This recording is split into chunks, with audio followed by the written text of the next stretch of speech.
সবাইকে স্বাগত জানাচ্ছি আজকের পত্রিকায়। আজকের পত্রিকা নিয়মিত স্বাস্থ্য বিষয়ক একটি আয়োজন করে থাকেন। এই আয়োজনে এই স্বাস্থ্য বিষয়ক যারা পরামর্শ দেন, যারা চিকিৎসক আছেন, যারা এক্সপার্ট আছেন, আমরা তাদের সঙ্গে কথা বলি। আজকে আমাদের সঙ্গে রয়েছেন একজন বিখ্যাত চিকিৎসক, ডার্মাটোলজিস্ট ডাক্তার ফাতিহা নূর। ফাতিহা নূর, আপনাকে আমরা স্বাগত জানাচ্ছি আজকের পত্রিকায়। ধন্যবাদ আপনাকে। শীত আসলেই মানুষের ত্বক নিয়ে এক ধরনের সচেতনতা বাড়ে। আপনি যদি আমাদের বলেন যে শীত এবং এই ত্বক বা ত্বকের রোগ এগুলো থেকে সাধারণভাবে আমরা কিভাবে মুক্ত থাকতে পারি? শীতকালে আসলে ত্বকের আর্দ্রতা স্বাভাবিকভাবেই কমে যায়। ঠান্ডা তাপমাত্রা এবং অতিরিক্ত শুষ্ক আবহাওয়ায় দেখা যাচ্ছে আমাদের ত্বকের প্রতিরক্ষাকারী যে স্তরগুলো যথেষ্ট ক্ষতিগ্রস্ত হয়ে যায়। এই ত্বকের আর্দ্রতা কমে যাওয়ার কারণেই আসলে ত্বক এবং ত্বকের অন্যান্য আনুষঙ্গিক যে উপাদানগুলো, তেল এবং তেলের যে গ্রন্থি, যেটা আমাদের ত্বকের উপরের প্রতিরক্ষাকারী লেয়ার হিসেবে কাজ করে, গতানুগতিকভাবেই গ্রীষ্মকালের চেয়ে শীতকালে সেটা কমে যায়। এ কারণে আসলে শীতে আমরা এত বেশি ত্বকের বিভিন্ন চর্মরোগের প্রকোপটা দেখতে পাই।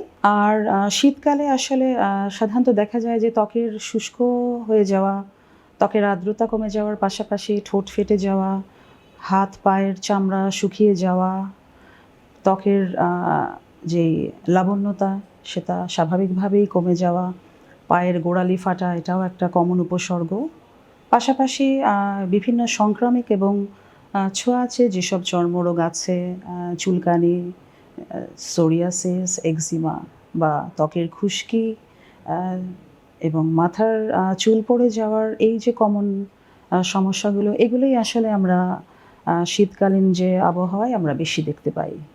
এগুলো থেকে আসলে মুক্ত থাকার সাধারণ উপায়গুলো কি? যেহেতু শীতে আর্দ্রতাটা কমে যাচ্ছে এবং প্রাকৃতিক ব্যাপার, এখানে আসলে আমরা স্কিনের সেই হাইড্রেশনটা মেনটেন করার দিকে যদি একটু আমরা মনোযোগী হই এবং পাশাপাশি আমরা যদি শীতকালীন গরম পোশাক পরিধানের পাশাপাশি ত্বকের এই আর্দ্রতাটা বজায় রাখার ক্ষেত্রে যদি আমরা একটা ভালো হাইড্রেটিং ময়শ্চারাইজার ইউজ করি, পাশাপাশি যেহেতু আমরা প্রতিদিনই আমাদেরকে ঘরের বাইরে যেতে হয় এবং শীতকালীন আলট্রাভায়োলেট রেডিয়েশনের কারণে ত্বকের উপরে যে যথেষ্ট ক্ষতিকর প্রভাবটা পড়ে, সেটা থেকে আমরা একটু ভালো থাকার জন্য আমরা একটু সানস্ক্রিন ব্যবহার করতে পারি। খুবই সহজ একটা পদ্ধতি। আর বিভিন্ন আসলে এইজ গ্রুপ আছে যারা শীতকালে বিভিন্ন নাজুক পরিস্থিতির ভেতর দিয়ে যায়, যেমন বাচ্চাদের কিছু স্কিন ডিজিজ আমরা বেশি পাচ্ছি, বয়স্কদের ক্ষেত্রে এক ধরনের প্রাধান্য দিতে হয় তাদের ত্বকের যত্নের ব্যাপারে।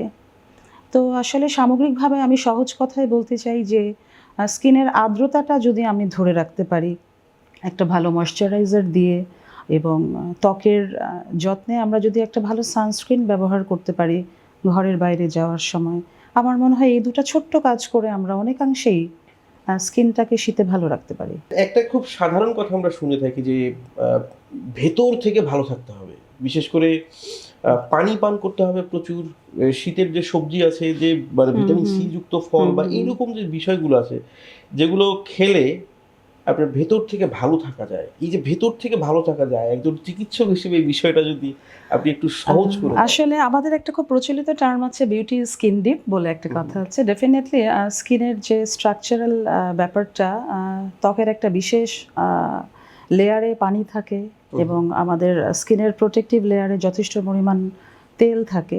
এই লেয়ারগুলি মেনটেন করার কারণেই কিন্তু আসলে ত্বকের আর্দ্রতাটা সুন্দরভাবে ব্যালেন্স হয় এবং স্কিন যেহেতু আমাদের বডির লার্জেস্ট অর্গান এবং আমাদের বডির ভেতর এবং বাহিরের যে তাপমাত্রার পার্থক্যগত যে ব্যাপারগুলো, এটা খুব সুন্দরভাবে আমাদের স্কিন মেনটেন করে এবং বাইরে থেকে আসলে বিভিন্ন জীবাণু, আমার মনে হয় এটা খুব সাধারণ একটা ব্যাপার। রুগীরা আমাদের কাছে এসেই বলেন যে স্কিনে কী ধরনের ক্রিম আমরা ইউজ করব, ওনারা আমাদের কাছে সাজেশন চান। তো আমি বলবো স্কিনে যেহেতু আমার হাইড্রেশন মেনটেন করাটা খুব ইম্পর্টেন্ট উইন্টারে, এখানে আসলে নিয়মিত পানি পান করা এবং ফ্লুইড জাতীয় খাবারের প্রতি আসলে মনোযোগ দেওয়া, তরল খাবারের প্রতি মনোযোগ দেওয়া এবং পাশাপাশি আসলে শীতকালীন প্রচুর তরিতরকারি এবং ফলমূল যেগুলি আমরা মৌসুমি ফল হিসেবে পেয়ে থাকি, সেটা আসলে ন্যাচারালি রোগ প্রতিরোধ ক্ষমতা বাড়ানোর ক্ষেত্রে অনেক বড় একটা ভূমিকা পালন করে। আমরা এই ব্যাপারগুলি আসলে ন্যাচারালি আমরা করেও থাকি। তারপরেও আসলে ডার্মাটোলজিস্ট হিসেবে পেশেন্টরা আমাকে অনেক সময় জিজ্ঞেস করেন যে ম্যাম কোন ফলটা খাবো, বা আমরা কী ধরনের খাবারের প্রতি মনোযোগী হব। তো ভিটামিন সি আসলে ডেফিনেটলি রোগ প্রতিরোধ ক্ষমতা বাড়ানোর ক্ষেত্রে অনেক বড় একটা গুরুত্বপূর্ণ ভূমিকা পালন করে। তো অবশ্যই প্রচুর পানি খেতে হবে এবং তরল খাবারের প্রতি আসলে মনোযোগী হতে হবে, পাশাপাশি শাকসবজি ফলমূল খেয়ে এই মৌসুমি রোগগুলির প্রতিরোধ ক্ষমতা আসলে তৈরি করাটার ক্ষেত্রে আসলে মনোযোগী হতে হবে। তখনই আসলে ত্বকের ভেতরের যে সৌন্দর্য বা উজ্জ্বলতাটা, ওটা মনে হয় আসলে ন্যাচারালি চলে আসে। তার মানে স্বাস্থ্যকর খাবার এবং স্বাস্থ্যকর জীবনযাত্রা ত্বক শুধু না, পুরো বডির উপরেই জন্যই আসলে অবশ্যই অনেক গুরুত্বপূর্ণ একটা ভূমিকা পালন করে। যে এই ক্ষেত্রে যে বিষয়টা আছে যে আমরা স্বাস্থ্যকর খাবার বলতে আমরা সবসময় বলে মানুষ মানে চিকিৎসকেরা বা পুষ্টিবিদেরা সবসময় বলে থাকেন যে কথাটা যে সুষম খাবার খান। এই সুষম খাবার বিষয়টা আসলে কি?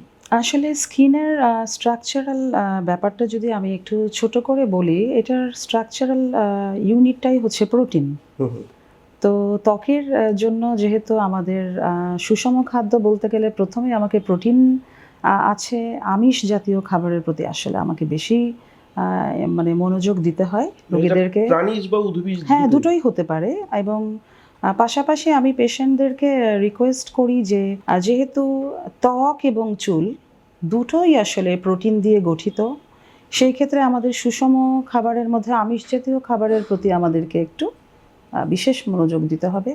এবং যেহেতু আমাদের বডির রোগ প্রতিরোধ ক্ষমতার যে সিস্টেমটা, এটার সাথে ভিটামিনস মিনারেলসের খুব ক্লোজ একটা রিলেশন আছে। এবং ডেফিনেটলি এই সুষম খাবারের মধ্যে ভিটামিন এবং মিনারেলসটা আমরা শাকসবজি এবং ফলমূল থেকেই আমরা পেয়ে আসছি। তো সুষম খাবারের মধ্যে আমি আসলে প্রোটিন জাতীয় খাবার এবং শাকসবজি ফলমূলের দিকেই আমি আসলে বেশি জোর দিতে চাইবো, যেটা আমাদের ত্বকের ক্ষেত্রে বিশেষ ভূমিকা পালন করবে। তার মানে ম্যাডাম আপনি বলতে চাচ্ছেন যে আসলে এই সুষম খাবারের জন্য একটা মানুষকে আসলে অনেক টাকা খরচ করার কোনো না, আসলে তেমন প্রয়োজনীয়তা তেমন প্রয়োজন। এটা আসলে জাস্ট আমাদের এই সচেতনতাটা দরকার যে আমাদের কোন কোন প্রাণীজ খাবার থেকে আমরা এই উৎসটা পাচ্ছি, এবং শাকসবজি আর ফলমূলের আসলে কোনো বিকল্প নেই বডির ন্যাচারাল ইমিউন সিস্টেমটা ভালো রাখার জন্য। আর যদিও আমাদের বডির স্ট্রাকচারের মধ্যে পানি অনেক গুরুত্বপূর্ণ একটা অংশ বডির, সেক্ষেত্রে আমাকে তরল জাতীয় খাবারের প্রতি যথেষ্ট আমাদেরকে মানে জোর দিতে হবে, তরল খাবার গ্রহণ করার প্রতি। এইবার আসি আমরা কিছু নির্দিষ্ট বিষয়ে একটু কথা বলি। সেটা হচ্ছে যে এই শীতকালে যেটা খুবই সাধারণ একটা সমস্যা, সেটা হচ্ছে যে পায়ের গোড়ালি ফাটার একটা মানে যে রোগটা আসে, এটা অনেক বেশি হয়, বেশি মাত্রায় দেখা যায় আর কি। এইটা কি আসলে রোগ নাকি এটা অন্য কিছু? কারণ এটা এমন নয় যেটা বিশেষ শ্রেণীর হচ্ছে, এটা অলমোস্ট সবারই হয়ে থাকে আর কি। আসলে শীতে ত্বকের আর্দ্রতা কমে যাওয়ার কারণে পায়ের গোড়ালি ফোটাটা আসলে খুব কমন একটা উপসর্গ হিসেবে আমি প্রথমে দেখি। কারণ আমার কিছু পেশেন্ট আছে যাদের সারা বছরই পায়ের গোড়ালি ফাটা থাকে। যখন এই পায়ের গোড়ালি ফাটাটা এমন একটা পর্যায়ে পৌঁছে যায় যে সেখান থেকে কোনো রক্তপাত হচ্ছে বা কোনো ইনফেকশন হয়ে যাচ্ছে, সেই ক্ষেত্রেই আসলে পেশেন্টরা আমাদের মতো ডার্মাটোলজিস্টের হেল্প সিক করেন। তো পায়ের গোড়ালি ফাটা একটু সমাধানে আমি যেটা বলবো যে একটু সচেতনতা দরকার। আমরা পায়ের গোড়ালিটা যদি নিয়মিত একটু পরিষ্কার করে আমরা ভালো একটা পেট্রোলিয়াম জেলি বা কোনো একটা ডিপ হাইড্রেটিং ময়শ্চারাইজার আমরা ব্যবহার করি, সেই ক্ষেত্রে আমার মনে হয় পায়ের গোড়ালি ফাটার এই যে কমন উপসর্গ থেকে অনেকাংশেই আমরা নিজেরা বের হয়ে আসতে পারবো। আর আমরা যদি দেখি যে আমাদের ক্র্যাকড হিলের যে সিচুয়েশনটা অনেক বেশি জটিল, সেক্ষেত্রে আমার মনে হয় যদি কোনো ইনফেকশন হয়ে থাকে বা কোনো পেইনফুল কোনো ক্র্যাকড হিলের কোনো কমপ্লেন পেশেন্ট করে, আমার মনে হয় ডেফিনেটলি কোনো একজন চর্ম যৌনরোগ বিশেষজ্ঞের পরামর্শটা নেওয়া যুক্তিযুক্ত হবে।